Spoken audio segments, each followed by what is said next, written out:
Mosaic, a daily news program from Link TV, presents a selection of news reports from independent and state-controlled broadcasters from throughout the Middle East.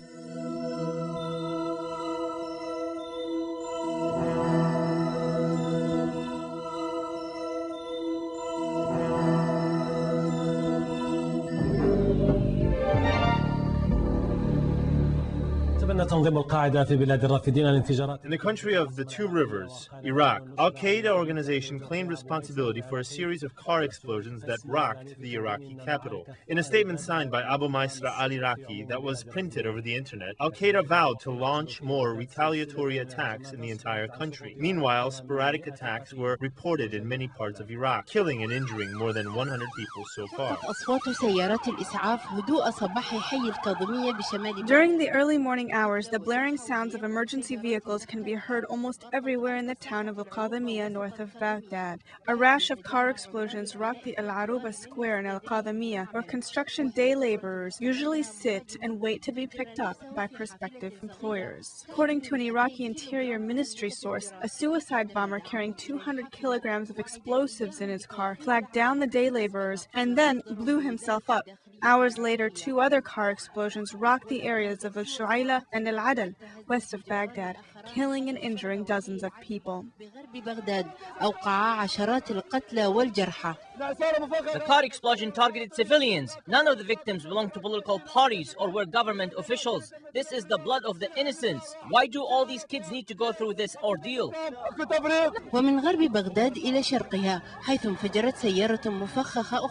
Another car explosion rocked the east part of Baghdad, targeting an American military convoy. An undisclosed number of Americans were killed or injured as their armored vehicle burst into flames. In another unrelated development, an Iraqi security source confirmed that 17 Iraqi civilians from the Bin Tamim family were executed by an armed group wearing military outfits in the town of Al-Taji, north of the Iraqi capital.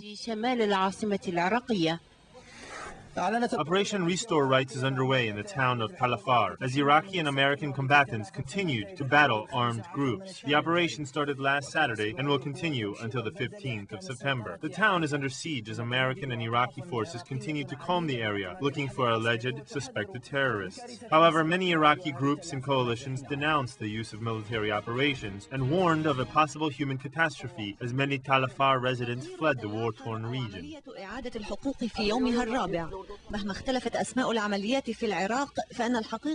Operation Restore Rights is in its fourth day. Regardless of the name of the operation, what's important is how many people will lose their lives as a result. The fact of the matter is the number of casualties and refugees is on the rise. In a joint operation, the Iraqi and American forces tightened their control over the town of Tal Afar near the Syrian border. According to an Iraqi army source, the town is totally secure as American and Iraqi forces continue to battle the so-called suspected terrorists in narrow streets and alleyways. The army combed the entire area while conducting house-to-house searches. The military operation in Tal Afar is expected to last until next Thursday. According to American and Iraqi military sources, 200 armed men were killed so far, and more than 400 alleged suspects were arrested. A number of political groups and coalitions issued statements condemning the use of excessive military force in the town of Tal Afar and called on officials to allow relief organizations access to the region. In a videotape over the internet, Abu Musab al-Zarqawi, the leader of Al-Qaeda in Iraq, accused the U.S. of using poison gas in the Tal Afar operation. However, Iraqi and American military sources denied al-Zarqawi's claim. Amidst fear of human catastrophe in the region, as thousands of Tal Afar residents fled, an American diplomatic team toured the refugee camps to provide comfort and restore hope. بزيارة المخيمات التي أمنت لهم. We are from Tal Afar. They drove us out of our houses. We need help from the world such as Syria, Turkey, and Iran. They left us without food and clothes. The Iraqi Prime Minister Ibrahim al-Jafari arrived in Tal Afar last Monday and confirmed that the Iraqi forces have full control over the town and that it is secure. Moreover, he denied that the army had used any chemicals or poisonous gas as claimed by the armed groups. Al-Jafari hinted that Syria is playing with fire fire by allowing the infiltration of armed groups via its border. In other parts of Iraq, the sounds of explosions continue to rock the country. In the area of Al-Mansur in Baghdad, a car bomb exploded, killing 4 people and injuring 13 others. Moreover, in Al-Basra, a roadside bomb exploded, injuring 5 people. 2 of them are American security guards who were in their armored vehicle at the time of the blast.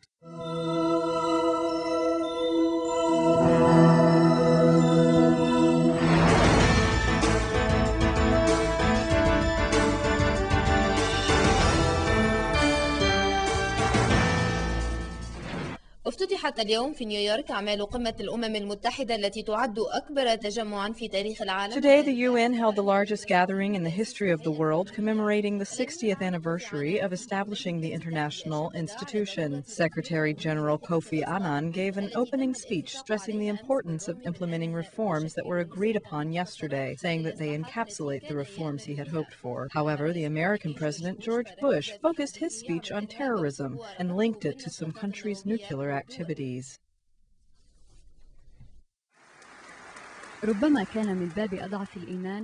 After failing to pass all his suggestions to reform the UN and establish the bases of political and social justice in the world, Kofi Annan gave a speech charged with the hope that member countries at least implement the reforms that they have agreed on. Annan summed up what he considered an achievement concerning the UN Charter. He also condemned terrorism in all of its forms, calling for elevating poverty before 2015 and protecting nations from genocide and ethnic cleansing. Annan also urged member countries to refrain from taking unilateral military interventions, except with the approval of the UN and only after exhausting all peaceful options. He also stressed that the security of rich nations can't be achieved without achieving security of poor nations. Whether our challenge is peacekeeping, nation-building, democratization, or responding to natural or man-made disasters, we have seen that even the strongest amongst us cannot succeed alone. Annan said that the domination of strong countries is the biggest challenge in avoiding what he described as the biggest failure, which is the failure of reaching an agreement on strengthening the Anti-Proliferation Treaty. Twice this year at the Non-Proliferation Treaty Countries Review Conference, and now at this summit, we have allowed posturing to get in the way of results. Weapons of mass destruction pose a grave danger to us all, particularly in a world threatened by terrorists with global ambitions and no inhibitions. Some international experts considered the American President George Bush's policies as failure, especially after he gave a green light to the resumption of nuclear testing in his country. Ironically, Bush praised the Anti-Proliferation Treaty and linked nuclear development of some countries to terrorism. We must send a clear message to rulers of outlaw regimes that sponsor terrorism and pursue weapons of mass murder. You will not be allowed to threaten peace, stability, and stability in the world. Bush seems to have outlined a new international policy and regime when he took upon himself not only to intervene militarily in other countries, but also to change their political systems, because he views them as prone to terrorism. Today, the Iranian President Mahmoud Ahmadinejad is expected to address the United Nations General Assembly as it convenes for the World Summit. Ahmadinejad arrived in New York carrying a message to the international community to push for the elimination of weapons of mass destruction. Amidst the heavy security presence, Iranian President Mahmoud Ahmadinejad arrived at John F. Kennedy Airport in New York City to participate in the World Summit of the United Nations. Senior officials of the United Nations welcomed him at the airport. Mr. Najad will address the UN and is expected to offer new resolutions in regard to the Iranian nuclear problem. Upon exiting the airplane, President Najad talked to our correspondent at the JFK airport. As you all know, we will talk about 2 important issues. The first one will take place at the first session of the United Nations and will last 5 minutes. It has to do with my initiative to reform the United Nations. The second issue will be discussed on Saturday and will last last 30 minutes. During this time, we will discuss a number of world issues and problems. The American President, George Bush, and the Iranian President, Najad, will address the United Nations General Assembly on the same day. Our correspondence staff asked Mr. Najad if he favors a direct dialogue with American officials. Mr. Najad did not answer the question directly and stated, "We are now here in America. The UN is hosting an international summit where 170 world leaders are attending its General Assembly meetings. The leaders will sign documents regarding a number of world problems such as human rights, poverty, weapons of mass destruction, and reforming the United Nations. The world is watching to see the new resolutions that the Iranian president will propose to international leaders convening at the UN and hoping to see a light at the end of the tunnel for a peaceful resolution instead of resorting to military confrontation." توجه رئيس الوزراء التركي رجب طيب أردوغان إلى نيويورك لحضور أعمال الجمعية العامة للأمم المتحدة. Turkish Prime Minister Recep Tayyip Erdogan arrived in New York to attend a meeting for the General Assembly of the United Nations. According to news sources, the Prime Minister will meet with Israeli counterpart Ariel Sharon to promote the Jewish state's image in the Arab and Muslim worlds. In return, Ankara will get the Zionist lobby in Washington to support its initiatives regarding the issues of Cyprus and the Kurdistan Labour Party.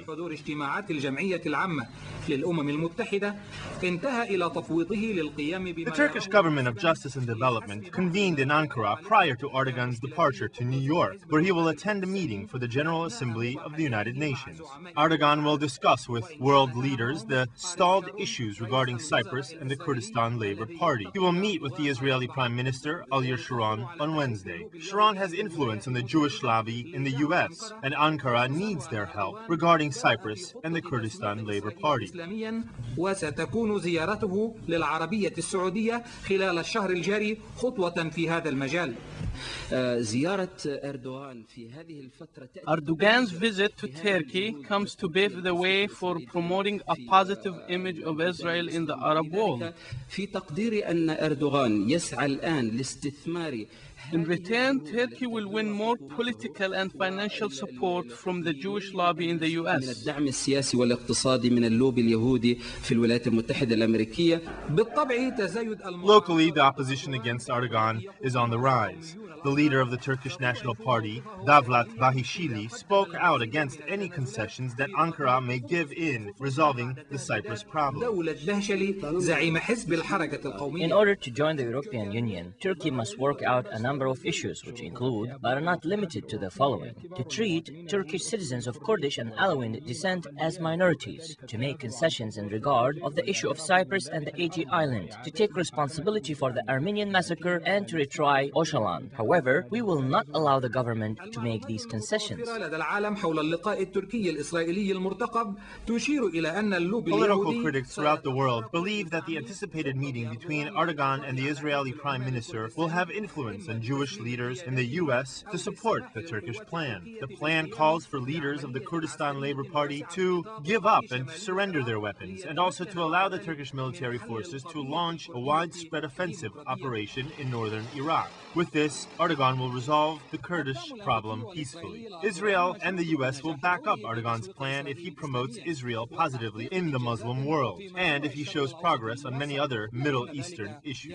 Moreover, the success of Erdogan's plan is also based on whether Arab and the Muslim leaders will support it. Mohammed Al-Abbasi, Al-Alam, Ankara. Mohammed Al-Abbasi, Al-Alam, Ankara.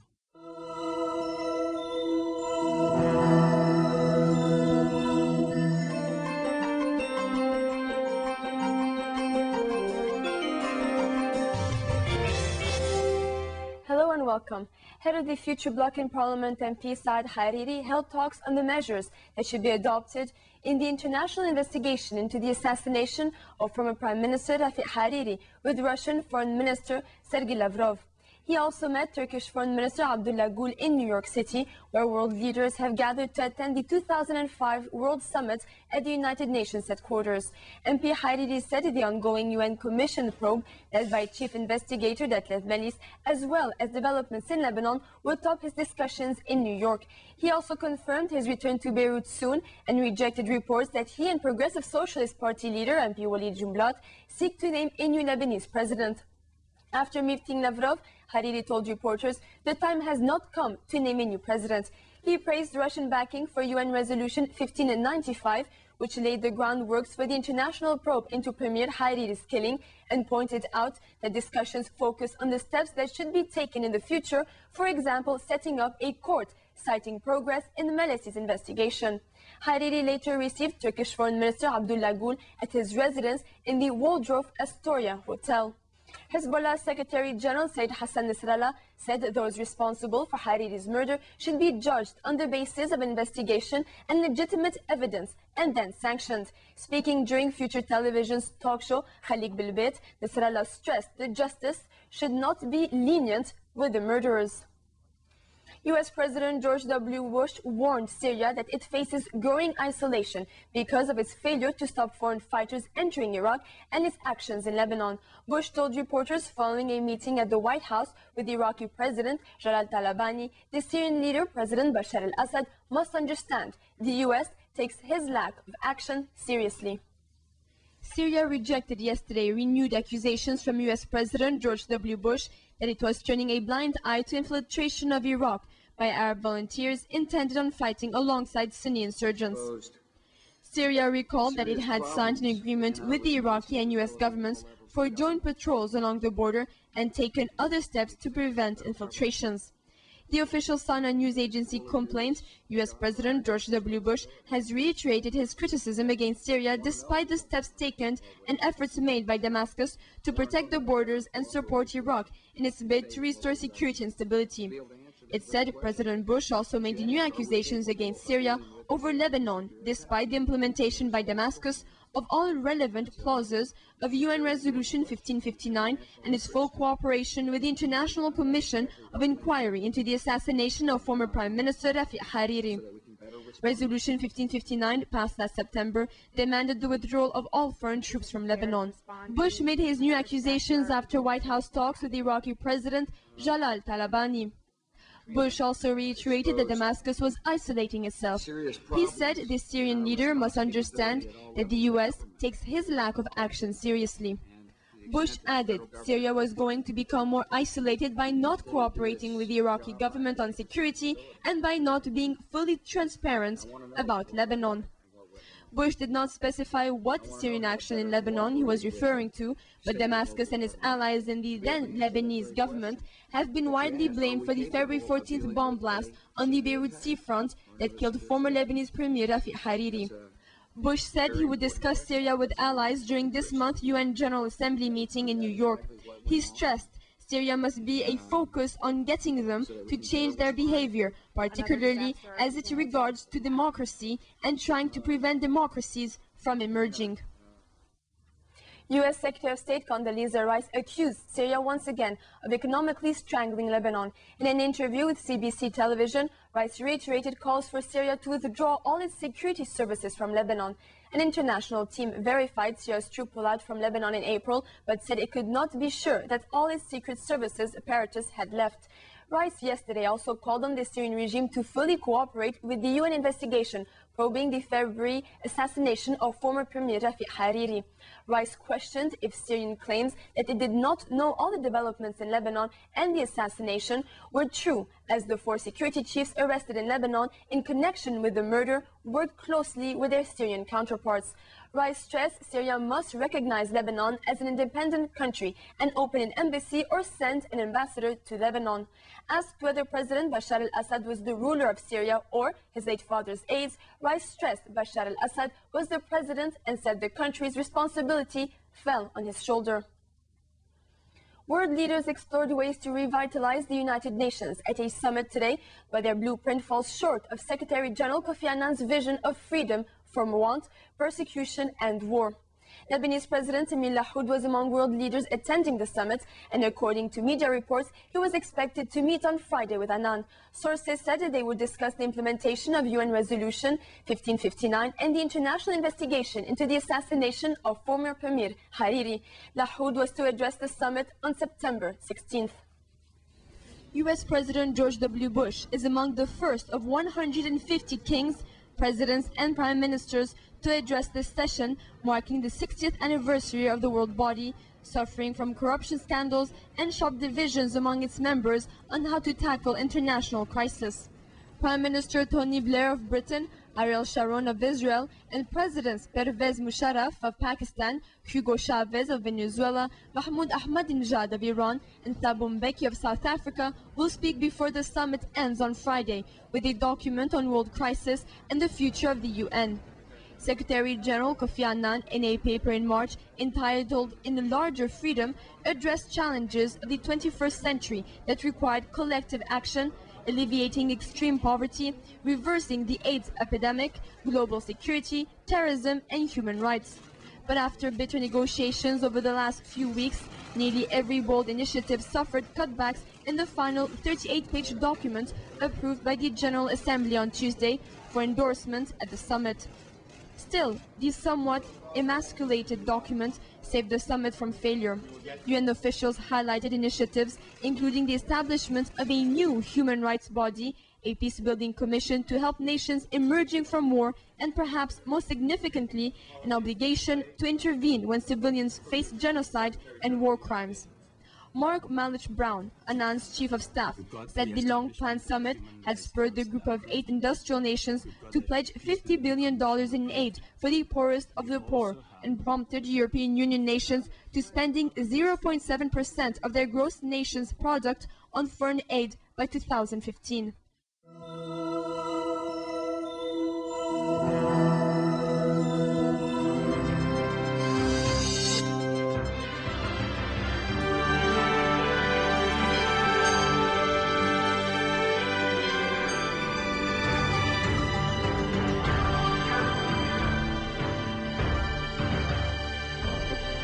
His Majesty the King has called for a unified stand against those who promote the idea of clash of civilizations. King Abdullah said, "For all our sakes and for our common future, we must turn the world's footsteps away from such a path." The King made the remarks in his address at the Catholic University of America, attended by Her Majesty Queen Rania. The King said governments in both the West and the Muslim world have insisted repeatedly that the West and Islam are not at war, while religious leaders have denounced hatred and violence. And at a new turning point. In one direction is an open world, one that can deliver a better life and freedom to billions of people. Against this vision is global division, a world of barriers and stagnation, especially a world of religious tension, as well as hostility. There are those who think otherwise, who believe that there is or will be a clash of civilizations. Indeed, opinion polls tell us that this idea, at some level, is held by far too many people in both Western and Muslim countries. What is worse, there are those who want conflict to occur and are actively working to that end.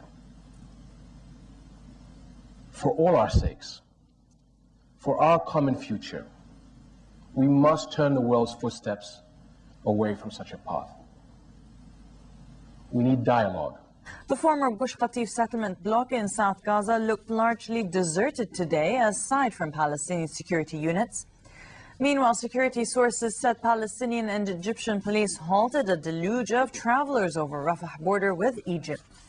Chaos erupted along the border after Monday's withdrawal as tens of thousands of Palestinians clambered walls into Egypt. Palestinian and Egyptian police clamped down early today, restricting access to 7 informal crossing points. Hamas militants opened a tunnel under the border wall with a bomb, but Palestinian and Egyptian police swiftly blocked the area and destroyed it. Meanwhile, Israeli Prime Minister Ariel Sharon has pledged to build new Jewish settlements on the West Bank despite objections by U.S. President George W. Bush. Speaking to reports on board his plane to New York, Premier Sharon said construction work is going on.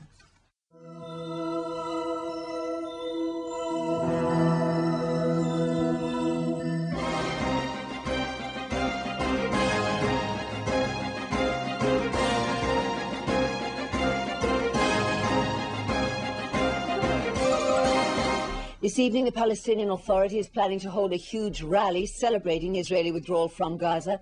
Thousands of Palestinians from various factions are expected to take part in the celebrations being held in the former settlement of Neve Dekalim. Today's rally follows last night's Hamas gathering in which group members vowed to continue their armed struggle against Israel. We get more in this report from Efrat Batat. Celebrating Israel's withdrawal from the Gaza Strip, tens of thousands of Palestinians gathered last night for one of the largest Hamas rallies ever seen in the area. Dozens of jeeps carrying gunmen, rockets, and shells made their way through the crowd, while songs calling for the liberation of Palestine were played. Continuing to take credit for the Israeli pullout, Hamas group leader Mohammed al-Zahar vowed to liberate Haifa and Jaffa from what he called the hands of its Zionist occupiers. Shouting in front of the cheering mass, al-Zahar said Hamas will continue its armed struggle against Israel and will not stop until the Islamic flag will be raised over Jerusalem. The Hamas leader made it clear his organization will continue to refuse calls to disarm, since, he said, Israel only understands the language of force. Al-Zahar's remarks came only hours after Palestinian leader Mahmoud Abbas announced his plans to restore order in the PA. In a televised speech, Abbas vowed to end the weapons anarchy in Gaza and to take immediate steps to impose order in the chaotic Strip. Meanwhile, in an attempt to implement part of Abbas's plan, hundreds of Palestinian police today began special training in Jenin, where armed groups of militant fugitives have been taking the law into their own hands, clashing with security forces and disrupting order. Well, joining me now from our Tel Aviv studio is Dr. Paul Rivlin of the Dayan Center for Middle East Studies at Tel Aviv University. Thank you very much, Dr. Rivlin, for being with us today. Good evening. Good evening to you. Israel wants Egypt to seal the Gaza border to keep the hundreds of Palestinians from crossing over as they've been doing. First of all, would you explain why is that so important from Israel's point of view? The first thing is security. Israel does not want arms or armed Palestinians or ammunition going into Gaza from Egypt. That, I think, is practically the be-all and the end-all of it from an Israeli point of view.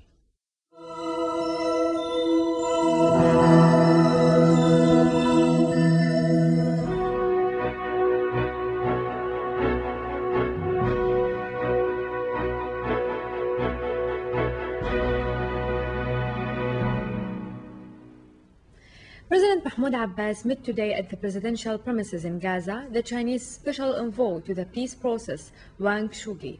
President Abbas briefed the Chinese envoy on the latest developments in the Palestinian territory regarding the Israeli withdrawal from the Gaza Strip and parts of the West Bank, in addition to the bilateral relations between the two countries, as well as means of bolstering and developing these relations for the interest of both Palestinian and Chinese peoples. The Chinese envoy considered the Israeli withdrawal from the Strip as a first step, asserting that his country will continue supporting the Palestinian people on all tracks. Also, Presidency's Secretary General Tayyip Abdul-Rahim met the Chinese envoy and discussed with him the latest developments in the Palestinian territory, particularly after ending the Israeli withdrawal from the Gaza Strip.